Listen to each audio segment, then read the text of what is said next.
Hoje estamos entrando em uma nova série de mensagens que irá se prolongar aí também por 2 ou 3 meses nessas cartas de João. Essa primeira carta, todas elas são riquíssimas, mas essa primeira é um pouquinho maior, as outras duas são bem pequenas, mas eu tenho certeza que seremos ricamente abençoados nessas cartas do apóstolo João.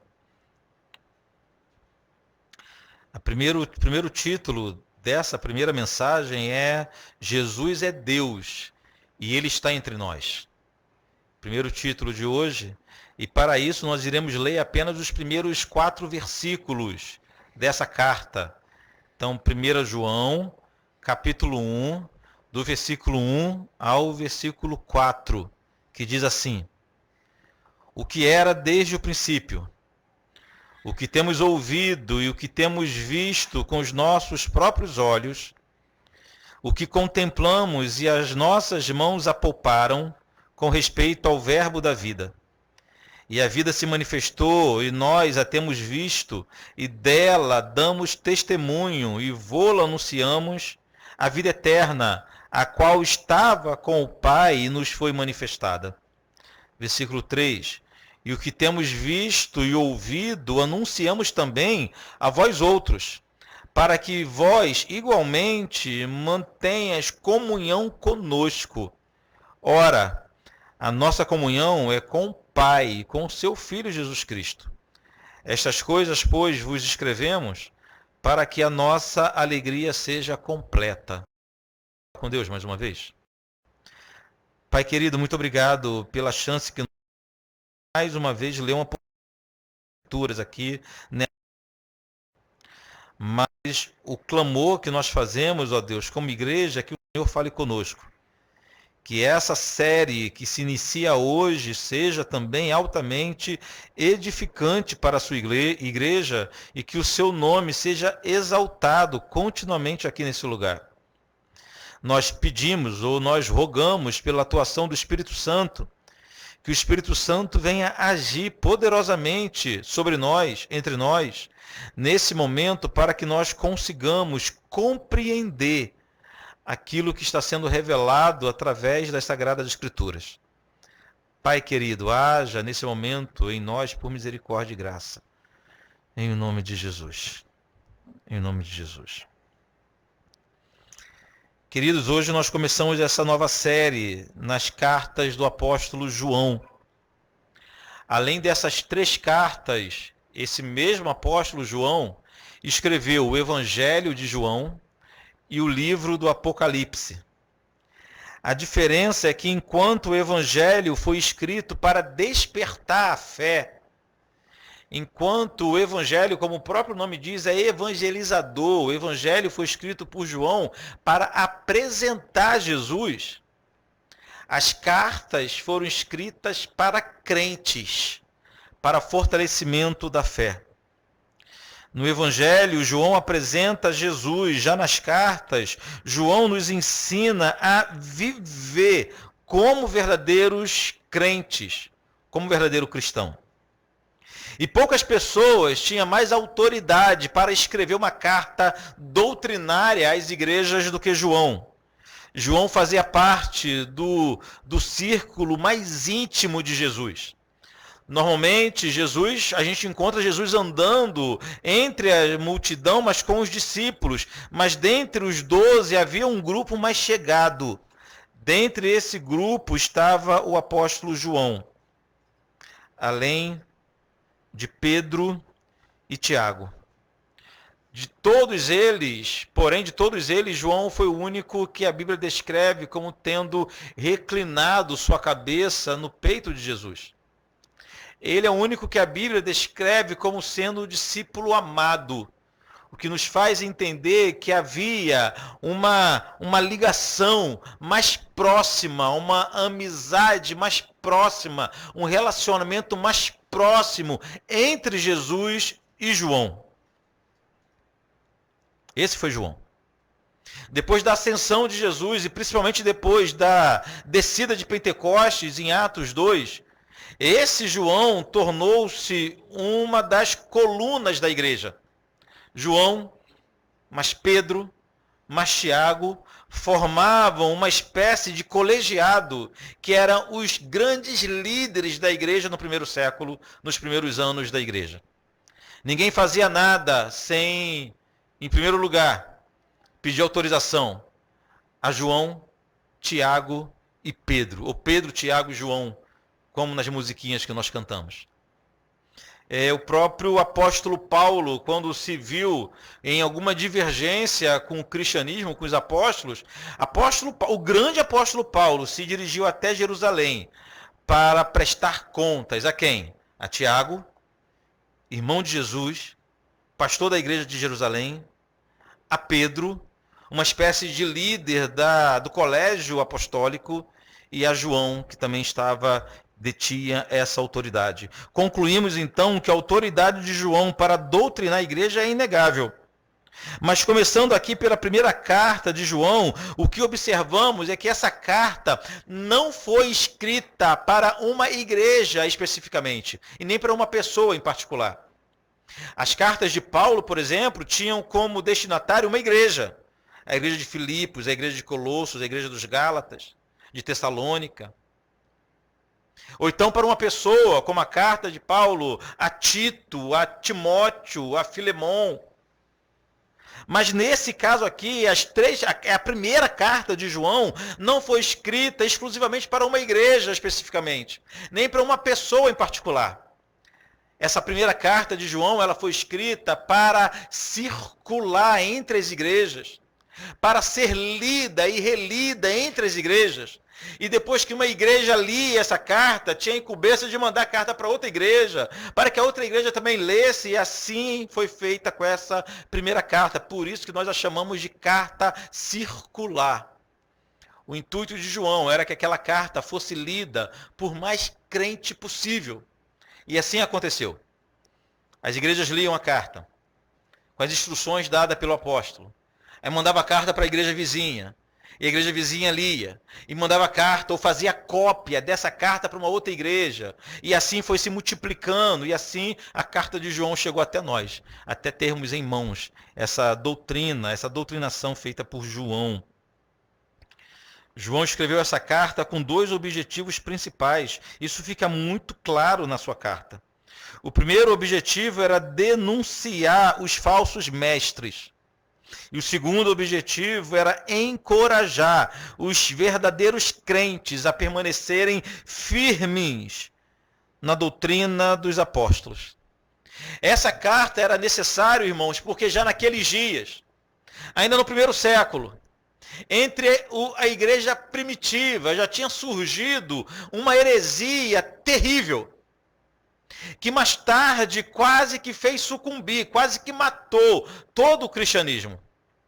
A igreja estava sob ataque, e quando a igreja estava sob ataque de uma forte heresia, João se viu na obrigação de escrever uma pequena carta, fazendo essas duas coisas, denunciando os falsos mestres, denunciando os falsos profetas, denunciando os falsos pastores, os falsos pregadores que já existiam naquele tempo, porque essa é uma missão também, é um propósito da pregação do evangelho. A verdadeira pregação do evangelho, ou a pregação do verdadeiro evangelho, acaba denunciando os falsos mestres que existem entre nós. João fazia isso. Mas em segundo lugar, ele queria fortalecer, incentivar os verdadeiros crentes, encorajar os verdadeiros crentes a permanecerem fiéis ao Senhor. A heresia que surgiu nos primeiros dias do cristianismo, era algo tão maligno, era uma mentalidade tão maligna que se estendeu por séculos. E ali, principalmente no terceiro século, quase que a igreja morre, quase que consegue sufocar a igreja. Que heresia era essa? Era basicamente uma heresia que ensinava, preste atenção, que o corpo, a matéria é totalmente mal e irremediavelmente má. A matéria, o corpo, a carne, enquanto que o nosso espírito é completamente bom. Assim se originou essa heresia. De acordo com esse ensinamento, nossos corpos são inúteis. e servem somente como vaso para o nosso espírito. O nosso espírito é bom. A parte espiritual é boa, a parte humana, a parte material é ruim. Era o que essa heresia ensinava. Os falsos mestres que ensinavam essa heresia diziam que o espírito do homem é totalmente bom, mas a carne, a matéria é totalmente má. Então é como se o espírito estivesse aprisionado em uma carne. Coisa aparentemente simples. Parece apenas um ponto de vista. Mas olha uma implicação que acontecia a partir dessa heresia. Se a carne é totalmente má e irremediavelmente má, se não tem solução para a nossa carne, podemos nos entregar aos desejos que a nossa carne quiser. Que isso não importa. Isso não importa. O que importa é o espírito. O que importa é o espírito estar alimentado, iluminado, ter comunhão, ter tarefas espirituais. Agora, o que a gente faz com a nossa carne não tem relação nenhuma com a espiritualidade. Era a primeira implicação, mas não é a pior. Não é a pior. Essa poderia ser apenas uma simples ou mais uma heresia que surgiu na igreja se ela não tivesse implicações tão sérias, irmãos. Dentre todas as implicações, a mais grave estava relacionada com a divindade de Jesus. Preste atenção. Se a matéria é totalmente má, então o Santo Deus não poderia ter vindo em nós em forma de homem. O Santo Deus não poderia ter habitado em um corpo material, já que a matéria é completamente má. Segundo os adeptos desse ensinamento, o Jesus que todos conheceram não era Deus por causa disso. Ele era um ser humano normal. E Deus jamais habitaria num ser humano de carne e osso como nós. É a primeira implicação. Mas a segunda implicação, para além disso, eles acreditavam que Jesus jamais poderia ter ressuscitado em corpo físico. De novo, por quê? Porque a matéria é ruim. A matéria é má. A matéria é diabólica. A carne é diabólica. Então, segundo esses crentes que estavam aderindo a essa heresia, se Jesus de fato ressuscitou, ele ressuscitou só em espírito, não em carne e osso. Vejam, porque a igreja não pode vacilar nenhum instante em seu zelo doutrinário. Uma heresia que entrou sorrateiramente no meio cristão, disfarçada de pensamento filosófico, disfarçada de uma nova perspectiva, abalou dois dos grandes fundamentos da nossa fé: a divindade de Jesus e a ressurreição corpórea de Jesus. Por isso que João se viu na obrigação de escrever essa carta. A igreja estava aderindo a uma filosofia, a um modo de pensar que tinha implicações muito sérias para a nossa fé. Por isso que a nossa tolerância com o desvio doutrinário é zero. Aquilo que pode entrar em nosso meio apenas como um ponto de vista diferente, uma divergência, uma nova filosofia, pode ter implicações seríssimas para a nossa fé. Os crentes estavam começando a acreditar na possibilidade que, de fato, Jesus não veio em carne. Mas nós vimos Jesus. Então aquele Jesus que andou em carne não era Deus, não podia ser Deus. Porque Deus jamais habitaria numa carne humana. Aí os crentes ouviam isso, aí faz sentido. Essa mentalidade é fruto de uma filosofia grega, que já muito antiga, mas chegou na igreja com aquele ar de intelectualidade, né? De gente que pensa bastante, e são novos pensadores para uma nova realidade, eles conseguem enxergar a vida por outra perspectiva. E a gente se sente orelhudo demais na frente desse pessoal. Aí eles chegam com uma nova filosofia e a gente fica igual bobão acreditando no que eles ensinam. Aos poucos a gente tem que lidar com as implicações desses novos ensinamentos. E quando a gente se vê na obrigação de lidar com essas implicações, a gente começa a ceder. De fato, eu acho que Jesus não era Deus, não. Porque não faz sentido, né? Deus não vai habitar na carne, a carne é ruim. Quem estava crendo nessas coisas eram os crentes, eram os irmãos. Enquanto a filosofia, que mais tarde seria conhecida como gnosticismo, ainda estava em desenvolvimento e andava somente no meio filosófico grego, tudo bem. Mas o problema foi quando isso entrou na igreja. E os irmãos que tinham sido instruídos aos pés de Gamaliel, de Paulo, de Apolo, de Barnabé, de Pedro, de João. Igrejas que foram plantadas, não por mim, por você não, igrejas que foram plantadas por Barnabé, por Tiago, por João, estavam acreditando que, de fato, Jesus Cristo não era Deus, não podia ser divino, era somente humano. E que, de fato, ele não poderia ter ressuscitado em corpo físico, porque Deus é santo e não compactua com a matéria. Veja bem, dois fundamentos de nossa fé: a divindade de Jesus e a ressurreição corpórea de Jesus. Assuntos seríssimos que foram abalados por causa de novas mentalidades humanas, esquecendo-se da revelação divina nas Sagradas Escrituras. Esse assunto era tão sério para João, que João começou a sua carta de forma diferente do habitual. Normalmente em uma carta, até hoje é assim, se começa com uma apresentação pessoal, né? Pense nas cartas do apóstolo Paulo, lembra? Eu, Paulo, prisioneiro de Cristo, junto com meu irmão Timóteo, ou junto com Silas, ou junto com Barnabé, eu, Paulo, apóstolo escolhido de Deus, sempre se apresentava, tanto apresentava a si mesmo como já falava quem era o remetente, aos irmãos que estão na Galácia, aos irmãos que estão em Tessalônica. Então sempre tinha esse protocolo no início de cada carta, como se faz até hoje quem escreve carta, obviamente, né? Mas o assunto aqui era tão sério que João começa a sua carta sem dar nem a paz do Senhor. Não tem nenhuma paz do Senhor, irmãos. Nem isso tem. João já começa tratando desse assunto na primeira sentença, na primeira palavra. João não se apresenta, João não faz nenhuma introdução, ele começa escrevendo sobre esse assunto seríssimo. Em sua carta, em primeiro lugar, João defendeu a divindade de Jesus. Olha o versículo 1, como é que começa? É com boa noite? É com a paz do Senhor, irmãos? É com graça e paz? Não. No versículo 1 ele já começa assim, ó. O que era desde o princípio.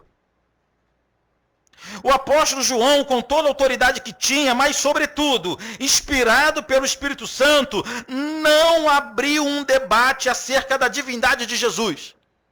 Se fôssemos nós faríamos isso. Vamos reunir aqui os irmãos, cada um vai dar a sua opinião sobre a divindade de Jesus. Um vai dar um ponto, outro vai falar o contraponto, cada um vai ouvir, vamos abrir divergência. Não, João não fez isso. Ele não abriu um debate sobre a divindade de Jesus. Não era um assunto para o qual os apóstolos estavam dispostos. João inicia dispensando apresentações, ignorando outros pontos de vista. Ele fez uma firme resolução. Ele defendeu de forma firme a divindade de Jesus. Se referindo a Jesus, ele foi firme em dizer o que era desde o princípio. Ou seja, Jesus entrou em nossa história lá em Belém, através do ventre de Maria, mas ele sempre existiu. Quando João diz, ele era desde o princípio, não significa que ele começou com o princípio. Significa que antes do princípio, Jesus já era, Jesus já existia. Ele é eterno. E nesse ponto, irmão, João não estava inventando nada a respeito de Jesus. João não estava criando uma nova doutrina, João estava simplesmente reafirmando aquilo que toda a palavra de Deus afirma, que Jesus é Deus. É isso que a palavra afirma. Por exemplo, quando o profeta Isaías disse que o seu nome será Deus forte e Pai da eternidade, estava se referindo a Jesus de Nazaré. Ele estava falando de Jesus. O próprio João, quando escreveu o seu evangelho, iniciou da mesma forma que iniciou a sua carta. O evangelho de João, capítulo 1, versículo 1, diz assim, ó: no princípio era o verbo estava com Deus e o verbo era Deus.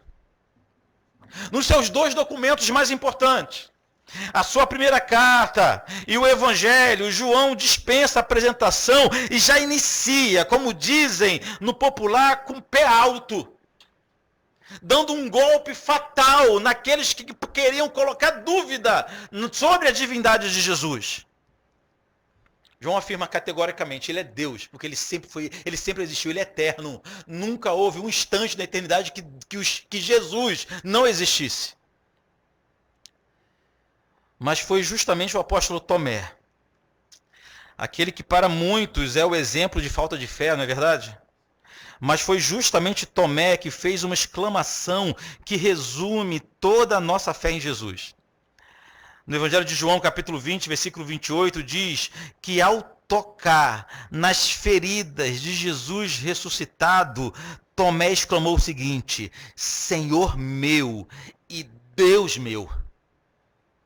Jesus é Deus.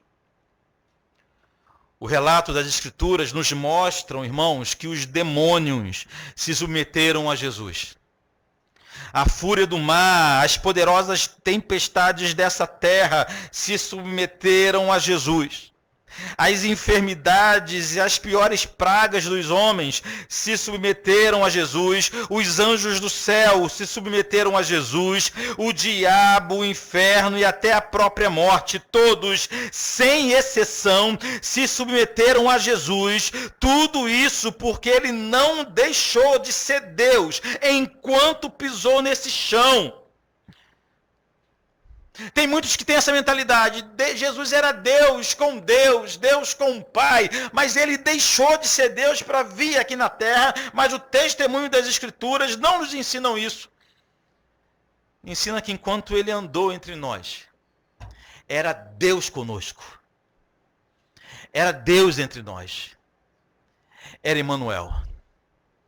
Em forma humana, mas era Deus. Era Deus. Um episódio que os endemoniados se aproximaram de Jesus e de longe os demônios reconheceram Jesus. Lembra disso? Um episódio em que o Senhor Jesus acalmou a fúria dos mares e as tempestades. E depois que o Senhor Jesus deu uma simples ordem: cala-te, aquieta-te. Todos obedeceram. E os discípulos perguntaram: quem é esse que até o mar e os ventos lhe obedecem? Era Deus na terra. Era Jesus, 100% Deus. Jesus não tornou-se divino somente após ser glorificado e posicionar-se à destra de Deus Pai. Jesus não tornou-se divino somente após sua ascensão. Jesus, o Filho de Deus, que andou entre nós, sempre foi divino, sempre existiu, sempre foi Deus, inclusive enquanto esteve aqui na terra. Foi tudo isso que João quis dizer quando escreveu o que era desde o princípio. A primeira sentença de João é um brado que defende a divindade de Jesus. Mas em segundo lugar, ainda aqui no início da carta, João destacou a humanidade de Jesus. Ainda no versículo 1, na parte B, diz assim, ó: o que temos ouvido e o que temos visto com nossos próprios olhos e o que contemplamos e as nossas mãos apalparam com respeito ao verbo da vida. O que João estava dizendo aqui é o seguinte: Jesus é Deus, ele sempre foi divino, ele sempre foi Deus, ele nunca deixou de ser Deus, ele não deixou de ser Deus para andar nesse mundo, mas isso não significa que ele fosse um espírito andando entre nós, não significa que ele fosse uma luz, um ser imaterial que andou entre nós. É isso que João está defendendo. Segundo o testemunho de João, o santo Deus que habitou entre nós, o verbo da vida, que viveu entre nós, viveu em carne e osso. Jesus não era um fantasma, Jesus não era um espírito, e o argumento de João aqui no versículo 1 é esse, ó: nós o ouvimos, nós o vimos e nós o apalpamos. Não era espírito, não era uma luz, não era um fantasma andando por Galiléia e Judéia. Era um corpo físico. Um escândalo para aqueles que acreditavam que o Deus Santo não pode habitar no corpo. Para aqueles que acreditavam que o Santo Deus não pode habitar numa matéria, João I ratifica. Ele é Deus e ele habitou no corpo. Nós o vimos, nós o ouvimos, nós o apalpamos.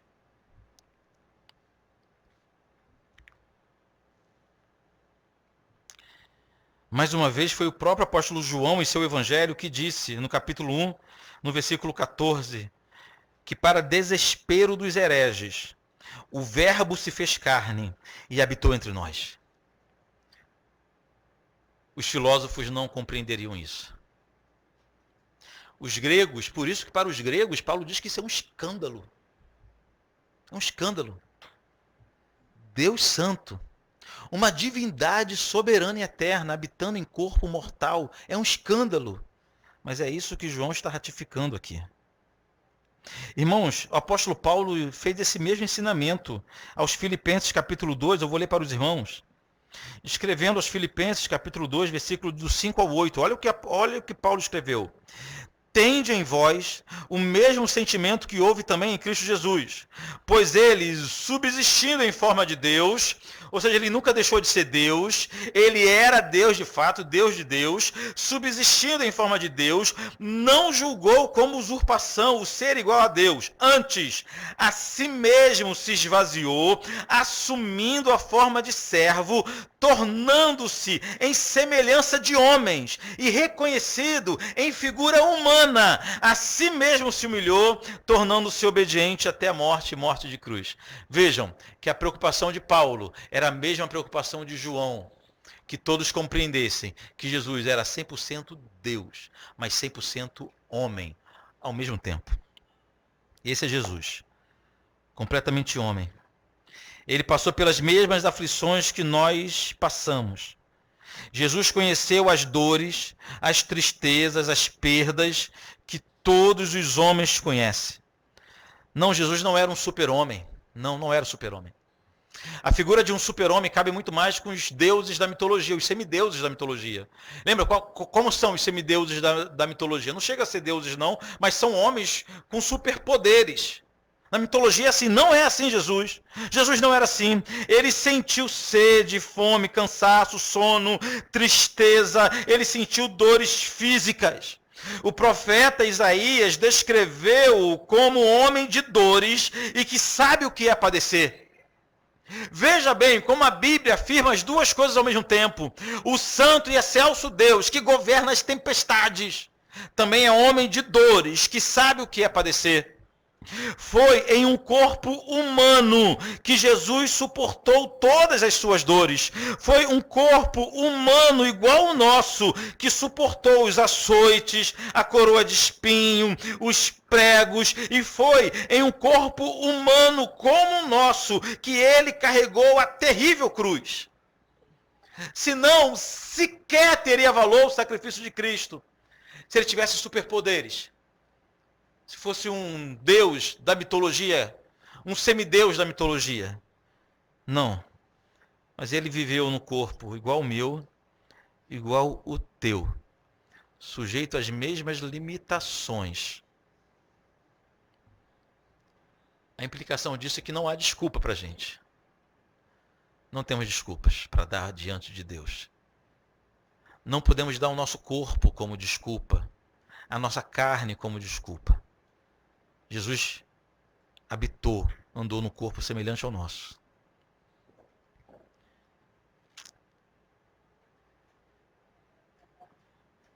Mas o mais importante aqui nessa descrição de João é que quando ele disse que nós o ouvimos, nós o vimos, nós o apalpamos, ele estava, sobretudo, fazendo referência ao fato histórico e incontestável de Jesus ter ressuscitado em corpo físico. Enquanto os hereges ensinavam que, como matéria é completamente má, Cristo divino não poderia ressuscitar em corpo físico, João deixa claro aqui, ele ressuscitou sim, e nós sabemos disso, porque nós o ouvimos, nós o vimos e nós o apalpamos, mesmo depois de ressurreto. Mesmo depois de ressuscitado, não foi, irmãos, um espírito que saiu da sepultura, não foi um ser imaterial que andou por 40 anos, por 40 dias entre os discípulos, à vista de centenas de testemunhas. Jesus não ressuscitou apenas no coração dos discípulos, como dizem os liberais. Segundo João, a palavra de Deus que não falha, Jesus ressuscitou em corpo. Ele podia ser tocado, ele podia ser abraçado, ele fez uma refeição com os discípulos. Era em corpo, foi em corpo que Jesus ressuscitou. Um corpo diferente.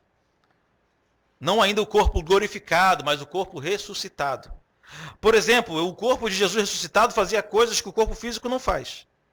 Ele entrava para uma sala estando tudo fechado, ele aparecia em um lugar, depois aparecia outro. Já havia poderes diferenciados no corpo ressuscitado de Jesus, mas era carne. Aquela exclamação de Tomé foi depois que tocou nas feridas, e Tomé viu que as feridas eram verdadeiras. Tocou do lado de Jesus e viu que as feridas eram verdadeiras.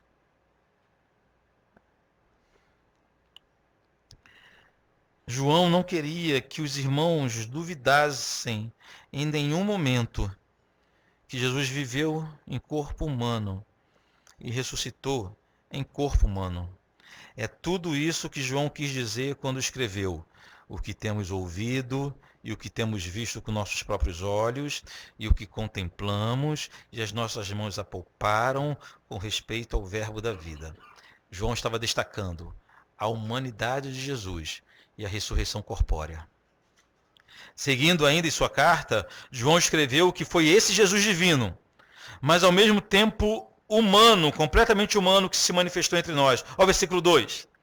E a vida se manifestou e a nós a temos visto, e dela damos testemunho, e vô-lo anunciamos, a vida eterna, a qual estava com o Pai e nos foi manifestada.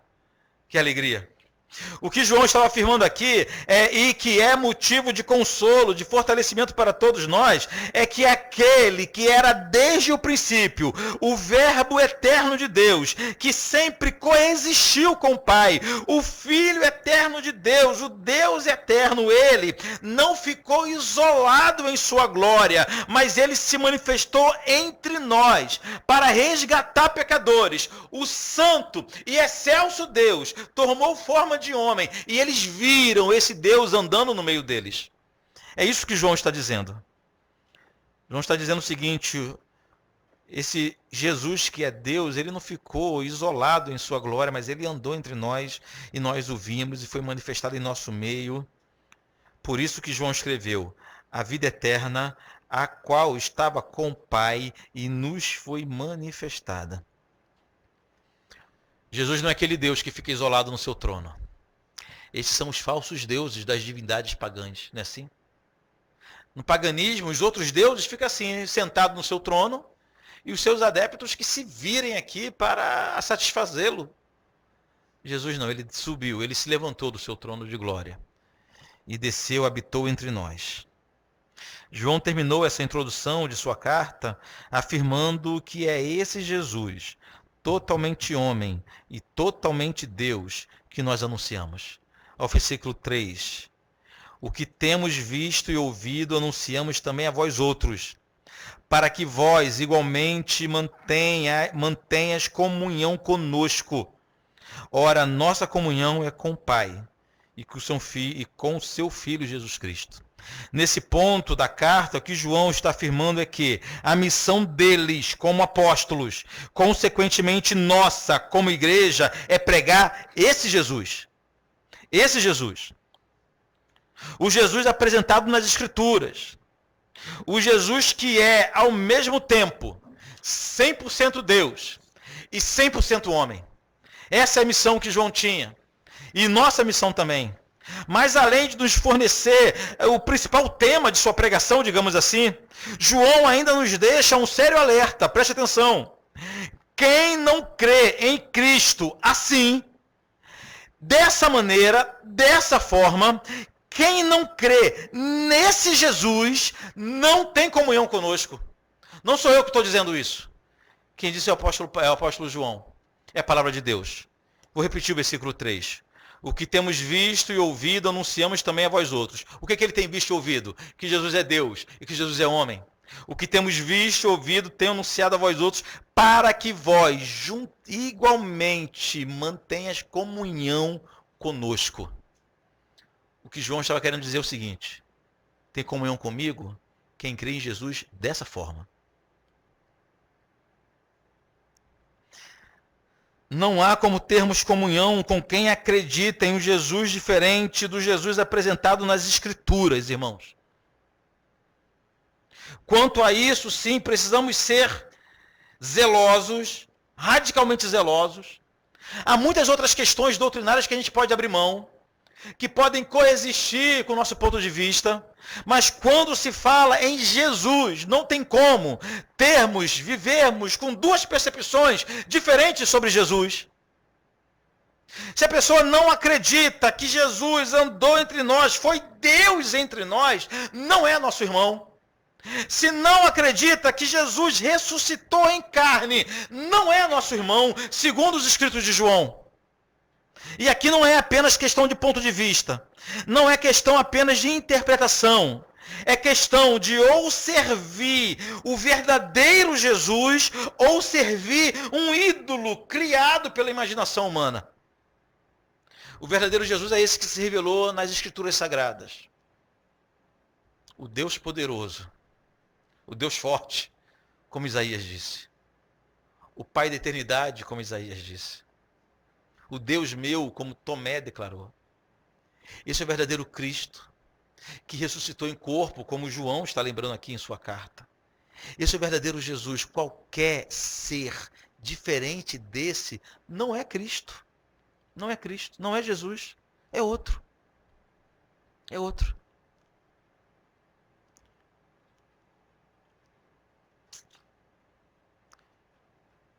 Você já teve uma impressão ao frequentar um culto de alguma igreja ou ouvir alguma música cristã? Já teve aquela impressão de que, peraí, não é esse Jesus que eu conheço, não. Um Jesus que se submete aos caprichos humanos não é o Jesus das Escrituras. O Jesus que existe para satisfazer a vontade humana não é o Cristo de Deus. Na melhor das hipóteses, esse é o gênio da lâmpada do Aladim. E esse serve para isso. Cristo não. Cristo é Deus. Jesus é Deus. No ano de 325 da nossa era, a Igreja Cristã produziu um dos documentos mais importantes da nossa história, chamado Credo Niceno, porque foi resultado de um concílio ecumênico acontecido na cidade de Niceia. Os bispos da época se reuniram para deliberarem sobre alguns assuntos.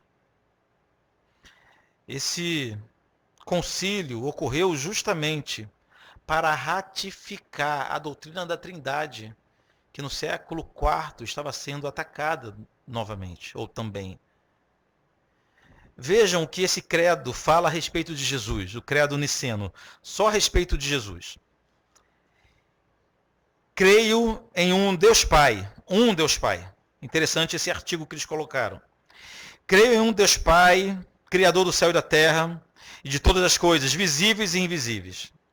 Agora ele começa a falar de Jesus. E em um Senhor Jesus Cristo, o unigênito Filho de Deus, gerado pelo Pai antes de todos os séculos.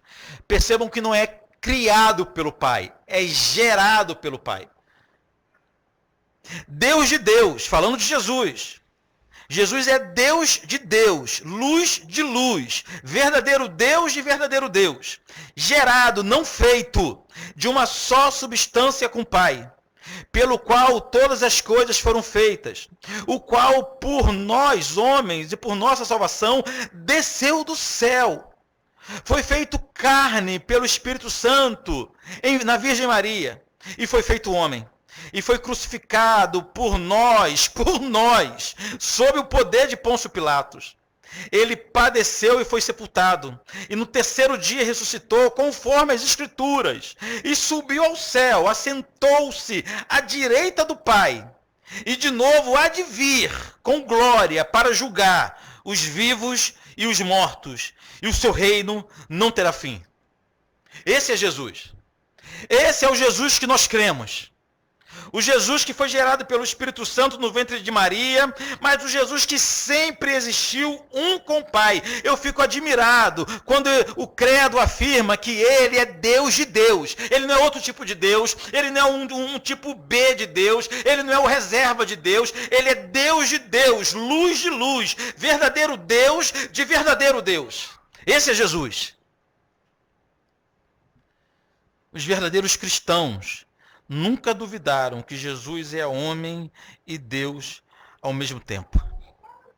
Esse trecho do credo também destaca por que Jesus veio entre nós. Por que esse verdadeiro Deus de verdadeiro Deus, por que ele veio entre nós? Para resgatar pecadores. Somente por causa disso.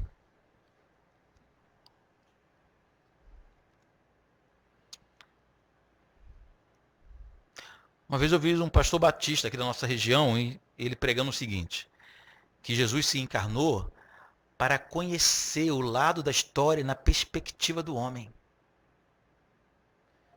Ele não sabia o que era sofrimento, ele não sabia o que era chorar, porque Deus não sofre, não chora, né?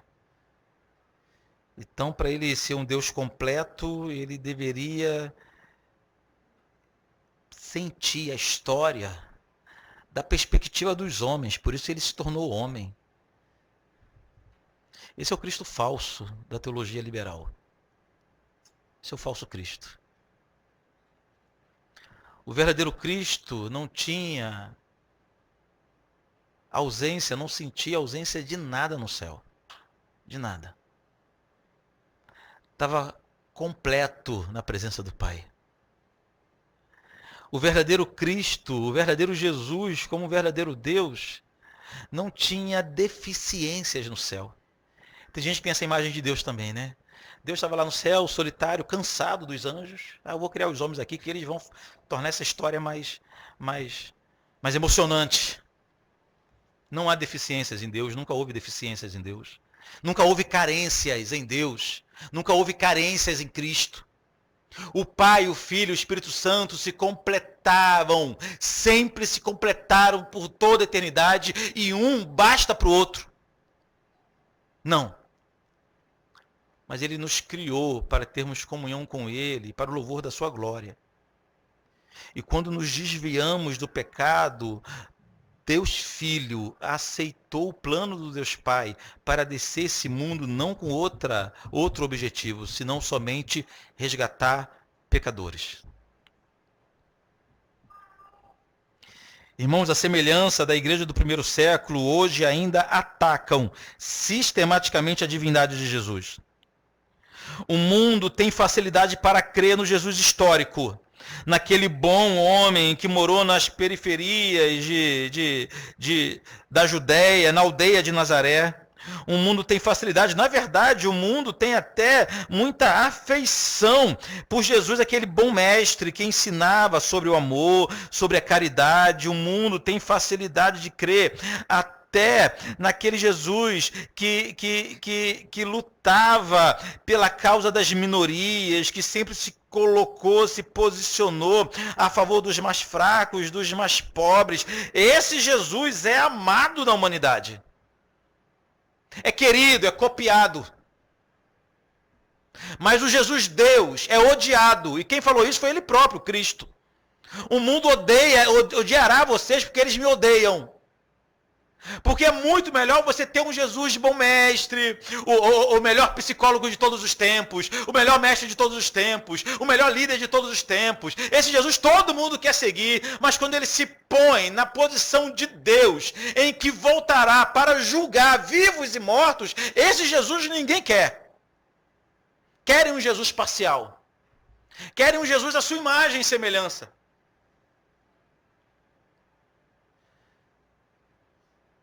Dizem que Mahatma Gandhi uma vez falou o seguinte: no vosso Cristo eu creio, eu não creio no vosso cristianismo. É mentira. Ele não crê no vosso Cristo, no nosso Cristo. Ele não conhece. Ele não conhece. O Cristo que a sociedade conhece, que a humanidade conhece, é o militante pelas causas sociais. O Cristo que a humanidade conhece é apenas aquele Cristo que se insurgiu contra a autoridade romana. Esse é o Cristo que a humanidade conhece e adora, ama esse Jesus. Mas quando fala que ele é Senhor, que ele é Deus, ninguém quer saber. Só é verdadeiro cristão ou só conhece Cristo de verdade aquele que lhe tem como Senhor, não apenas como mestre. No início do ministério de Jesus, ele entrou no barco de Pedro. Pedro tinha tentado pescar a noite inteira e não conseguiu nada. Quando Jesus manda Pedro jogar a rede à direita, Pedro fala: bom mestre.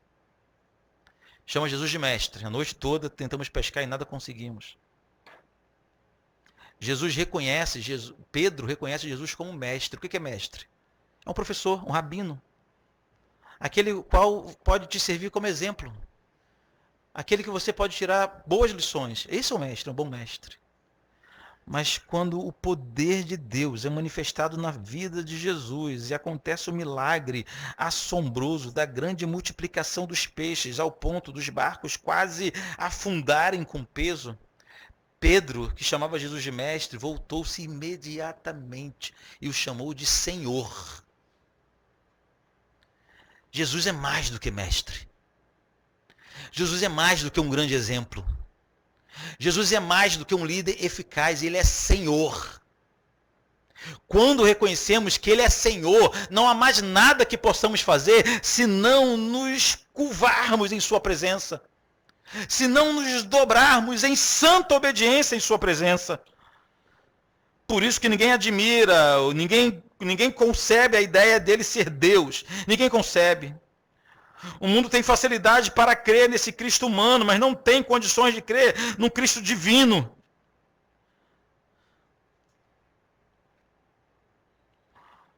O mundo ama, adora, vibra por aquele Jesus gente boa das séries de TV. Mas o mundo odeia o Jesus verdadeiro. E por quê? Porque um bom mestre você admira. Um mártir da paz você homenageia. Um líder revolucionário você segue. Mas um Deus você teme e obedece. Você teme e obedece. Por isso não é popular a figura de Jesus como Deus. É muito melhor a figura de Jesus, gente boa, da série da Netflix. É muito melhor. Preciso terminar com 4 aplicações rápidas. A primeira é que Jesus é Deus. Então estamos seguros.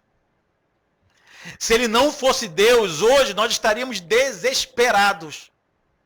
Mas nós temos segurança, como diz o hino, porque somos de Jesus. Pertencemos a ele. Temos segurança, temos tranquilidade, temos paz na terra, temos paz no meio desse caos. É porque Jesus não é um bom mestre somente, não é um bom líder, Jesus não é um bom psicólogo, Jesus não é um doutor, Jesus não é um bom pastor somente, Jesus é Deus. Como ele é Deus, podemos andar com segurança, podemos viver com tranquilidade. Tudo está em suas mãos, tudo está em suas mãos. Em segundo lugar, Jesus foi homem, então nós temos um intercessor perfeito diante do Pai. O escritor aos Hebreus várias vezes fala isso, nós temos um intercessor perfeito, nós temos um sumo sacerdote perfeito. Por quê? Porque Ele conhece as nossas dores, Ele sabe o que é padecer, Ele sabe o que é viver, o que é ser rejeitado, Ele sabe o que é ser maltratado, Ele vai interceder por nós como quem passou pelas mesmas feridas como homem. Então Jesus é homem, Jesus foi homem perfeito. Então por isso hoje nós temos um perfeito intercessor. Jesus é Deus, então Ele é Senhor sobre todas as coisas. Preste atenção. Jesus não é Senhor somente sobre a Galileia, a Judéia, a Palestina. Jesus não é Senhor somente sobre Israel. Jesus não é Senhor somente sobre a igreja, sobre os crentes. Ele é Senhor sobre tudo. Sobre tudo. Toda a humanidade, toda a história, todas as culturas, todos os povos, todas as religiões estão sob o senhorio de Cristo. O inferno está sob o senhorio de Cristo. Ele governa sobre todos os lugares, seja no céu, seja na terra, onde existir. O que existir está sob o governo do nosso Cristo.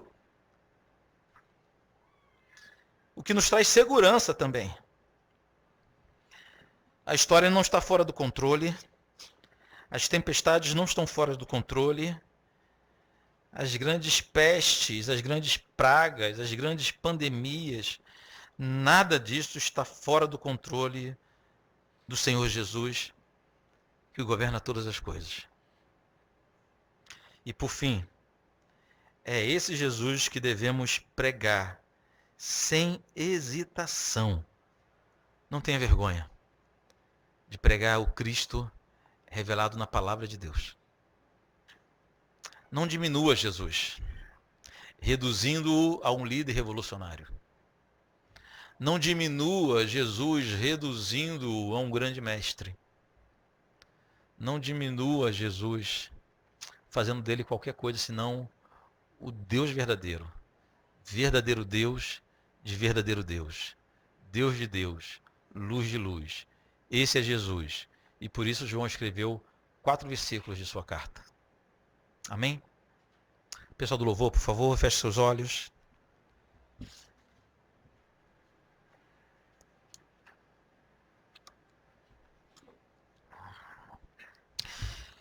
Pai querido, a sua palavra hoje nos revela sobre o nosso Cristo Jesus.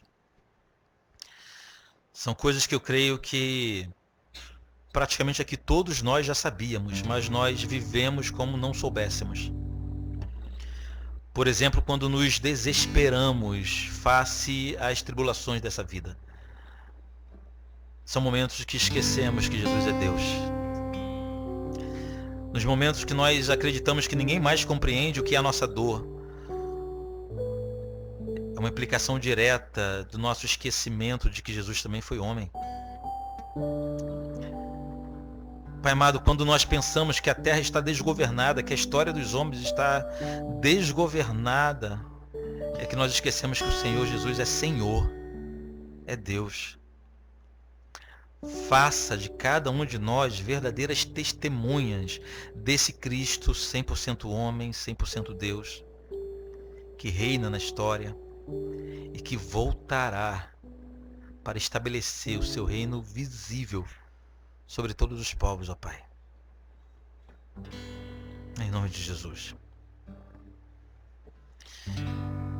Se os problemas parecem não ter solução, quando as mágoas inundam o teu coração, há alguém que atende a tua oração. Jesus Cristo, Mestre, Senhor, Ele é o dono da chuva, do sol e do ar, é Senhor da alegria, da dor, do chorar. Ele é o dono dos montes, do céu e do mar, é Senhor das crianças, das preces, dos hinos. Ele é meu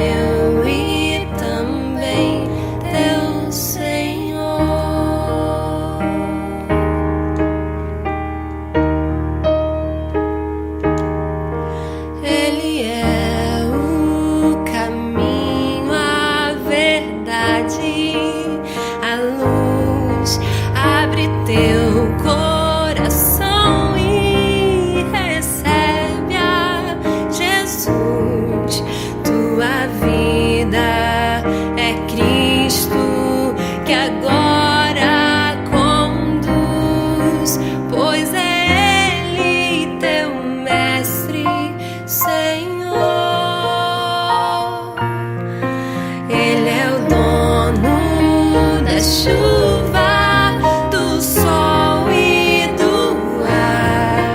É Senhor da alegria, da dor, do chorar. Ele é o dono dos montes, do céu e do mar. É Senhor das crianças, das preces, dos hinos. Ele é meu e também teu Senhor.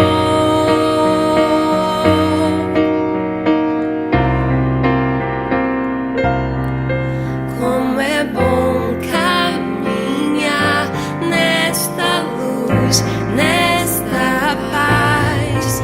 Ele vive pra sempre, ele me satisfaz.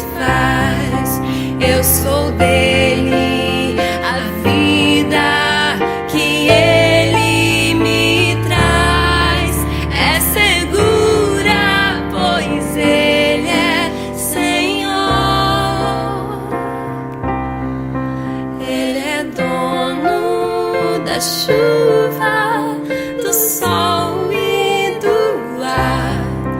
É Senhor da alegria, da dor, do chorar. Ele é dono dos montes, do céu e do mar. É Senhor das crianças, das preces, dos